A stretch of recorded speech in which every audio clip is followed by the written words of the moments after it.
కాకినాడ కార్పొరేషన్లో విలీనం చేసి ఎలక్షన్లు జరిపించాలని భారత కమ్యూనిస్టు పార్టీ డిమాండ్ చేసింది. సుమారు 17 సంవత్సరాల నుండి ఎలక్షన్ నిర్వహించడం లేదని సిపిఎం పార్టీ ఇంద్రపాలెం గ్రామంలో నిరాహార దీక్ష నిర్వహించారు. ఈ సందర్భంగా సిపిఎం నాయకులు మాట్లాడుతూ గత కొన్ని సంవత్సరాలుగా తూరంగి, చీడిగ, ఇంద్రపాలెం, వాకలపూడి, వలసపాక, రమణయ్యపేట గ్రామాలు అభివృద్ధి నిర్లక్ష్యానికి గురి అవుతున్నాయని, గత కొంతకాలంగా సిపిఎం పార్టీ పోరాడుతుందని, మరలా స్థానిక సంస్థల ఎన్నికలు సమీపించడంతో వీటిని కాకినాడ పట్టణ కార్పొరేషన్లో విలీనం చేసి ఎన్నికలు నిర్వహించాలని సిపిఎం పార్టీ డిమాండ్ చేసింది. ప్రజల్లోకి మళ్ళీ రావడం జరిగింది.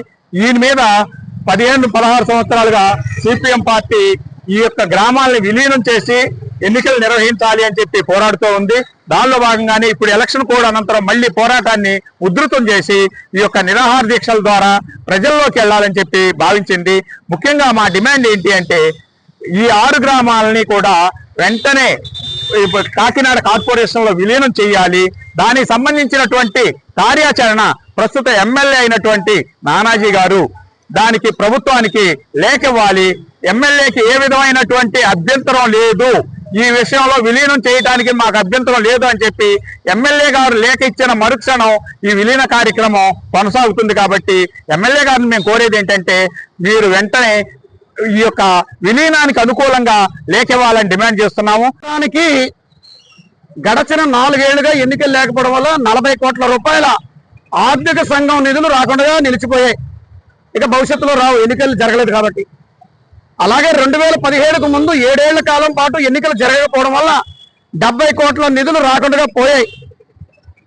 అలాగే కాకినాడ నగరాన్ని ఆనుకుని ఉన్నటువంటి కోరంగి, ఇంద్రపాలెం, చీడిగ, వాకలపూడి, వలసపాకల, స్వామినగర్, గంగనాపల్లిలో కలిపినటువంటి 42-48 డివిజన్లకు సంబంధించి 17 ఏళ్లుగా 180 కోట్ల రూపాయల నిధులు అక్షరాల ఆర్థిక సంఘం నుంచి రాకుండా వెనక్కిపోయాయి.